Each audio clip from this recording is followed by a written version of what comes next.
जय हिंद दोस्तों, आप सभी का स्वागत है आपका अपने YouTube चैनल भाग्यवन क्लासेस में। जो भी छात्र छात्रा बिहार डीएलएड संयुक्त प्रवेश परीक्षा 2023 में देंगे उन सभी के लिए ये वीडियो बहुत ही ज़रूरी है। इस वीडियो में सभी को आज बताने वाले हैं ज्योग्राफी का मैराथन क्लास चौथा, जिसमें का आपको आज 30 प्लस ज्योग्राफी का ऐसे महत्वपूर्ण प्रश्न करवाएंगे जो कि आपके प्रवेश परीक्षा की दृष्टि से 100% महत्वपूर्ण है। और ये पूरा क्वेश्चन ये सभी प्रश्न आपके न्यू सिलेबस पर आधारित, इसीलिए वीडियो को आप ध्यान से देखिएगा।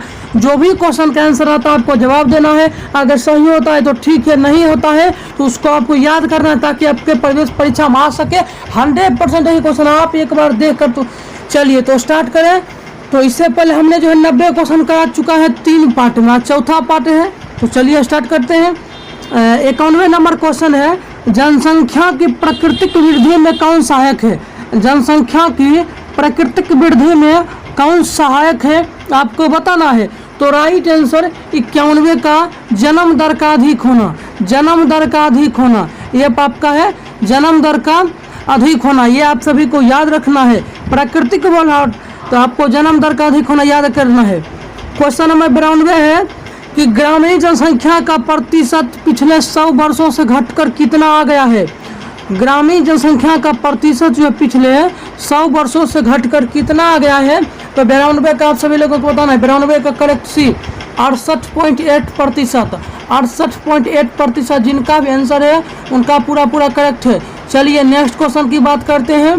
तो नेक्स्ट क्वेश्चन है क्वेश्चन नंबर 93 कि नेपाल की सीमा भारत के किस राज्य से मिलती है? नेपाल की सीमा भारत के किस राज्य से मिलती है आपको बताना है। तो 93 का आपको पहले छांटना है ऑप्शन। पंजाब है तो पाकिस्तान लगता है, तो नेपाल दूसरी साइड है तो आपको इसको काट ही देना है। और राइट जो ऑप्शन होगा वो सिक्किम हो जाएगा। नेपाल की सीमा भारत के किस राज्य से लगती है तो राइट सिक्किम हो जाएगा, करेक्ट ऑप्शन सी हो जाएगा।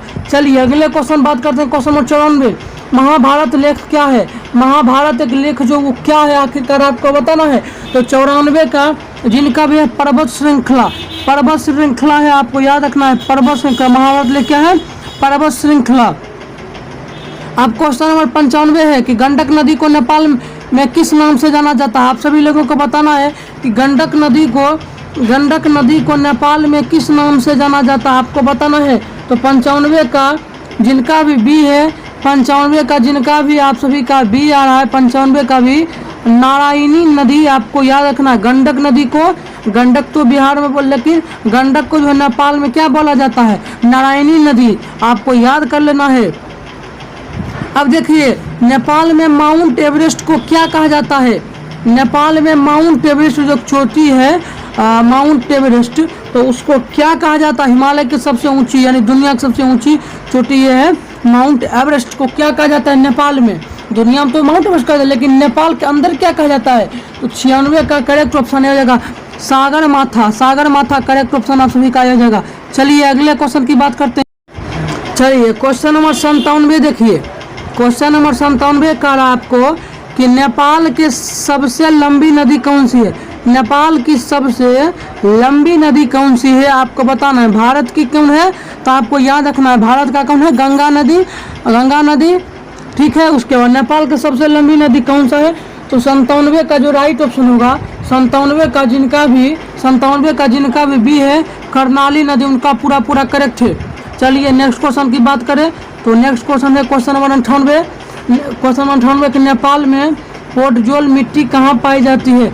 नेपाल में पोर्टजोल मिट्टी जो वो कहाँ पाई जाती है आपको बताना है। तो 98 का मध्य पर्वतीय प्रदेश में। चलिए अगले क्वेश्चन 99 एक एवरेस्ट क्या है? तो एवरेस्ट आपको पता है कि नेपाल में हिमालय की चोटी है जो कि सबसे लंबी, करीब इसका जो है लगभग 8000 यही आपका मीटर होगा।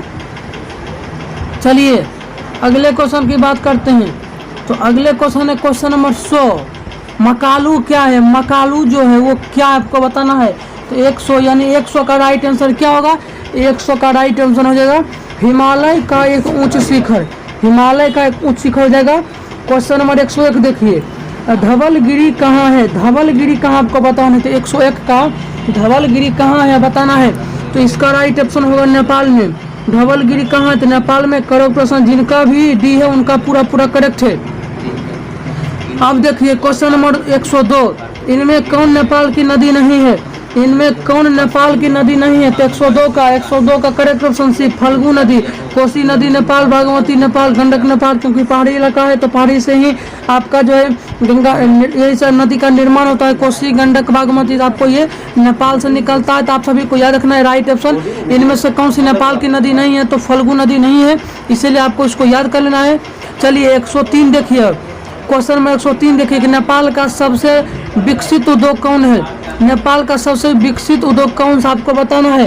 तो 103 का पर्यटन है, क्योंकि वो पहाड़ी इलाका है, तो पहाड़ी इलाका बहुत ही क्या होता है, पहाड़ी इलाका, जैसे कश्मीर इतना ब्यूटीफुल है, तो नेपाल भी बहुत ही सुंदर देश है, इसीलिए उसमें जो है पर्यटन आपका याद रखना, पर्यटन उद्योग बहुत ही विकसित है, बहुत ही सुंदर देश है। महाभारत लेके आपको बता दें पर्वत श्रृंखला आप जानते हैं। क्वेश्चन नंबर 105 का राइट आंसर 105 देखिए क्या करें, काठमांडू, भूटान की राजधानी कहाँ है? नेपाल के काठमांडू है, और भूटान का कहाँ है? तो थिम्पू। राइट आंसर बच्चे से याद करते होंगे, थिम्पू याद करते होंगे। चलिए नेक्स्ट क्वेश्चन देखिए, अब आ गया भूटान में हिमालय की सर्वाधिक ऊंचाई कितनी है? हिमालय 106 का बी हो जाएगा। देखिए आप बोलेगा नेपाल नहीं, देखिए हिमालय जो है बहुत सारे देशों में फैला हुआ है। हिमालय जो एक पर्वत है, पर्वत श्रृंखला है। हिमालय की सबसे ऊंची चोटी जो माउंट एवरेस्ट बोलते हैं, वो हिमालय की दुनिया की सबसे ऊंची चोटी है माउंट एवरेस्ट, जो कि हिमालय पर्वत श्रृंखला में है। आपको याद कर लेना, हिमालय जो है बहुत सारे देश में पाया जाता है, लेकिन यहाँ पर आपको पूछा कि भूटान में ये आपका रियल ऊंचाई है किसका? माउंट एवरेस्ट का। लेकिन भूटान में हिमालय की सर्वाधिक ऊंचाई कितनी है? तो 7554 मीटर। करेक्ट ऑप्शन आप सभी का भी हो जाएगा। चलिए अब देखिए भूटान में औसत वार्षिक वर्षा कितनी होती है? भूटान में औसत वार्षिक वर्षा कितनी होती है? 107 का, 107 का 80 हो जाएगा, 250 सेंटीमीटर। चलिए अगले क्वेश्चन की बात करें तो क्वेश्चन नंबर 108 देखिए, क्वेश्चन नंबर 108 है कि भूटान के कितने प्रतिशत क्षेत्र पर वनों का विस्तार है? भूटान के कितने प्रतिशत क्षेत्र पर जो है वन यानी जंगल, वन तो पौधा जंगल है, तो कितना विस्तार है आपको बताना है। तो 108 का जिनका भी 70%, यानी भूटान का जो टोटल कितना जमीन है यानी कितना उसका क्षेत्रफल है, भूटान का जो क्षेत्रफल है उसमें से 70% पर ये वन ही पाया जाता है, लेकिन 30% पर ही जो है कौन रहता है? लोग रहता है। तो 70% पर वन ही पाया जाता है, सबसे ज़्यादा वन यहाँ पर पाया जाता है।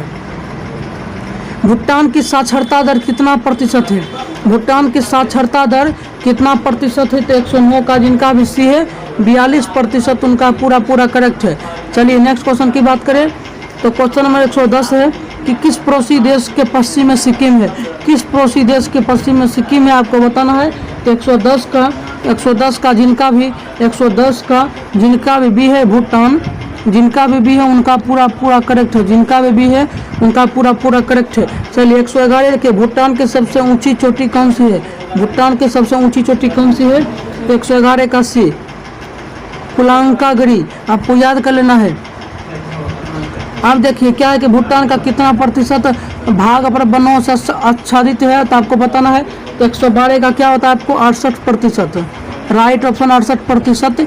और इधर भी आपको बताए थे कितना भूटान का साक्षरता दर बता दिए, भूटान के कितने प्रतिशत क्षेत्र वनों का विस्तार आपको सब बता दिए, कितना प्रतिशत क्षेत्र पर। चलिए इतना बता दिए आपको। अब है 113, क्वेश्चन में 113 कि इनमें कौन नदी भूटान की नहीं है? यानी 4 ऑप्शन में से 113 का आपको बताना है कि इनमें कौन नदी भूटान की नहीं है। तो राइट ऑप्शन 113 का महानंदा, करेक्ट ऑप्शन महानंदा हो जाएगा। चलिए नेक्स्ट क्वेश्चन 114 नंबर है कि भूटान का मुख्य पशु कौन है? भूटान का मुख्य पशु कौन है? तो 114 का करेक्ट ऑप्शन बी हो जाएगा, याक। चलिए नेक्स्ट क्वेश्चन की बात करें तो नेक्स्ट क्वेश्चन के भूटान का व्यापारिक केंद्र कौन है? भूटान का व्यापारिक केंद्र कौन है? तो 115 का डी फुट सोलिंग आप सभी को याद करना है। भूटान का ये व्यापारिक केंद्र है, तो आपको याद कर लेना है। अब देखिए क्वेश्चन नंबर 116 का है कि इनमें कौन भूटान का हवाई अड्डा है? इनमें कौन भूटान का हवाई अड्डा है? तो आपको बताना है 116 का भी थिम्पू हवाई अड्डा, थिम्पू इंटरनेशनल एयरपोर्ट। 117 बांग्लादेश का पूर्व का क्या नाम था? जब 1971 में क्या हुआ, बांग्लादेश आज़ाद हुआ, जब भारत पाकिस्तान का लड़ता बांग्लादेश का उदय हुआ यानी आज़ाद हुआ, तो आपको बताना है कि 117 का क्या हो जाएगा, तो पूर्वी पाकिस्तान इसको बोलते हैं, पूर्वी पाकिस्तान इसको बोलते हैं, आपको याद कर लेना है। बांग्लादेश का पूर्व का नाम क्या था 1971 से पहले, पूर्वी पाकिस्तान, और 1971 जब आज़ाद हुआ तो उसके बाद क्या पड़ा, बांग्लादेश, क्योंकि बंगाल से सटा हुआ है तो नाम बांग्लादेश पड़ गया। तो अब आपको याद कर लेना 118 का, 118 का क्या होगा, अब 118 का याद करना है कि भारत के साथ बांग्लादेश का स्थलीय सीमा कितनी लंबी है, क्योंकि सबसे लंबी बॉर्डर स्थलीय जो है बांग्लादेश का साझा करता है कौन, भारत। 118 का जिनका भी 4096 किलोमीटर है उनका पूरा करेक्ट है। चलिए क्वेश्चन नंबर 119, क्वेश्चन नंबर 119 देखिए, बांग्लादेश कब स्वतंत्र हुआ, क्वेश्चन नंबर 119 देखिए कितना। चलिए अब आपको बताना है कि बांग्लादेश कब जो है आज़ाद हुआ था, तो 1971 में आज़ाद हुआ। तो 119 का जिनका भी 17 दिसंबर 1971 को ये आज़ाद हुआ। अब देखिए लास्ट क्वेश्चन 190 आपको पहले बता चुके हैं, ये पार्ट 4 है, तो इसमें 30 बताएंगे, तो 90 इसमें जोड़ दीजिए, कितना हुआ 120 हो जाएगा। तो बांग्लादेश जो है एशिया महाद्वीप के किस भाग में है, बांग्लादेश एशिया महाद्वीप का जो है वो किस भाग में स्थित है, जो पूर्वी पाकिस्तान 1971 के पहले से नाम जाना जाता था। तो 120 का जिनका भी डी है पूर्वी भाग उनका पूरा करेक्ट है। तो हमें उम्मीद है कि आपको इस वीडियो में जितना भी ऑब्जेक्टिव प्रश्न करवाए हैं, ज्योग्राफी का जो मैराथन क्लास है उसका पार्ट 2, ये बहुत अच्छा लगा होगा। ये वीडियो आपके रामबान है, दोस्तों को जरूर शेयर कीजिएगा। मिलते हैं अगले वीडियो में, तक जय हिंद, जय भारत, वंदे मातरम। Thanks for watching this video. अगले वीडियो में हम आपको बताएंगे कि एडमिट कार्ड और प्रवेश